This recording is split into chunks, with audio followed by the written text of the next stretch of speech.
गरीब के बदुआ पड़ी कि ना पड़ी, ये बाभन के बदुआ पड़ी कि ना पड़ी, हनी के ए तो हनी तहसीलदारन के बेईमानन के नोट चाहिए, नोट चाहिए हनी के कमाए में जानवर में ना गट्टा में आग लगल बा, गट्टा में हनी के आग लग गई बा एकदम। गरीब का करेजा चूसा चलो था, कर्जा लेके महाजन लेके हनी के नोट दा, हनी के नोट दा, हनी के नौकरी से बाज हो जा सन एकदम से, जानी ना का बात है, का बात है? बात यह बा साहब कि एक बाप का दू शादी, एक पहली माँ से एक लड़का रविकांत पांडे, हम उनका पत्नी किरण देवी, लहरी माँ से दो लड़का शशिकांत लक्ष्मीकांत, हमनी के ससुर जीते जीत अपन गांव के पंचायत द्वारा हमनी के बांट दिले रहा, अपन गांव समाज से बांट दिले रहा।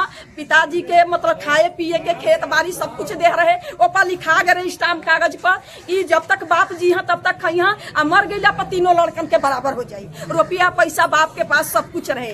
अब लहरी वाला छोटका सब पैसा रुपया जई कुल तो हो गई रहे, अब उनके हवा मार दलस का कोई भई ई कैसे फरदगिरी कुल करवा लेहलस, जब करवा लेहलस मेहरारू के नामे करवा लेहलस, फिर आधा बौरी बचल चल चल घर दुआर तो अपना औरत के नामे भी करा लेहलस, अपना नामे वसीयत करवा लेलस। साहब हमनी के 9-10 बरिस एजा लड़नी है, जमनिया में लड़नी है, फिर जंगा लड़नी है, जान जान के अभी मामला गवाही बयान पे आई है, एगो गवाह भाग गई, अपना बहन के पूट पाट के लिए आई, ओसे गवाही करवलस। गवाही कैला के बाद बेचारी 4 दिन के का कैलस कि 4 दिन के बाद गईल ओ जंगा डॉक्टरी में कुछ जोहर ओहर के सुई दे लगा के मुआवा देलस बुढ़ के बहनिया के। अच्छा। बहनिया ओकर शादी ब्याह करे लायक लइका लइका के मुआ देलस। अब हदस से ओकर समागिल की का हो गेल भगवान जाने। अब का काम कैलस कि अब पैसा घुसखोरी दे के जमीन हमनी के बेच के आ जमीनिया घुसखोरी दिला, तो हमनी के कहनी जा कि साहब जवन बात तवन हमनी के एक बाप का बानी जा, तो हमके जेठरी के आधा ना चाहिए, हमनी के भाई बराबर करवा दी। ई कहला कि ठीक बा 50-50 हजार रुपया तुम लोग दो, तो हम तुम लोग के नाम बराबर चढ़ा देंगे। के कहत? पंकज तहसीलदार साहब कहला। अच्छा। हाँ कर देंगे। हमनी के से कहला कि पैसा दोगी तभी, हमनी के धावत बहुत मतलब कि साहब एक बराबर करो, पाप के भागीदारी मत करो, नहीं कर देंगे पैसा लेकर। हमनी के समूही से पैसा निकाल के 50-50 वो औरत 50 हम दोनों जानी मिल के वही डिपू ड्राइवर के हाथ में देनी जा, वो जगह सीढ़ी तर तुरंते तहसीलदार साहब पंकज तहसीलदार साहब ले रहे ना। लेला के बाद में 2 महीना रुकला, ओकरा नेवरात्र जब बीतल है, नेवरात्र के 2-4 दिन पहले कहता ना कि ऐसा बात है ना, बोलो बना कहला कि तुम लोग के नाम से हो जाएगा, कागज हम बना दिए हैं, ऐसा करो कि 15-15 हजार रुपया दो तो उसका हम लौटाएंगे। हम कहीं जाके गोड़े हाथे गिरने की साहब देखिए गरीब आदमी है जा, हमने के कहाँ से देहल जी, आपके 55 हजार रुपया हमने के देहल जी।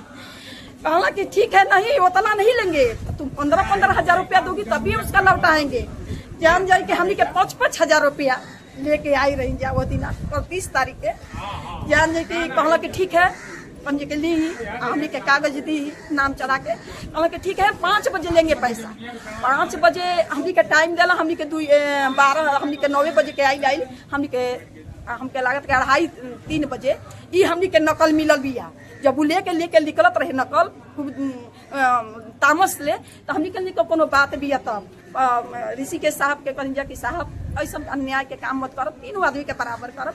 तो कहला कि हमारा में कुछ नहीं खे अथु, हम तो जहाँ तक ले बनैके करब, जौन कैले बना तो साहब कैले बन। और जब नकल हमनी के कहल के नकल तो के दीवावत तनी 500 रुपया देहनी जा उनका के 500 रुपया लेना ले कहल के धो दे तनी हमें जंगे, हमके पैसा के जरूरत नहीं के। ये ऋषि के कहला जब नकल लेनी जा तो हमनी के पढ़ली जा, हमनी के टाइम डेट मतलब कुल खत्म, मतलब अपील करे के मौका हमनी के नहीं देले। हमनी के फाइल मांगी जा कि साहब दिखाई फाइल में क्या होता क्या नहीं के हो। कहा कि नहीं फाइल से क्या मतलब है, फाइल तो आदेश में है, ऋषि के से मांगल जा तो कहा कि साहब रखे हैं, साहब से कहीं जा तो कहा कि वो ऋषि के से जानते हैं। अच्छा ये कहाँ घर पड़ी आप लोग? दिलदार नगर गाँव में। हाँ प्रॉपर दिलदार नगर गाँव। हाँ कब के मामला चला था? आज ही चला था नहीं कुल गवाही बयान कुल चला था ना, ये भइल 2-3-4 महीना होता थे। लास्ट सा टाइम के 30 तारीख के मैंने फैसला एक तरफा कर दिल बनो। हाँ एक तरफा कर देले बा। छोटा वाला आ दोनों पक्ष से पैसा भी ले ले पैसा ले ले बना हमनी 50,000 औरत दिल के 50,000 आ वो पक्ष से जोना के कैले बना वो दिले बा कि का कैले बाबू।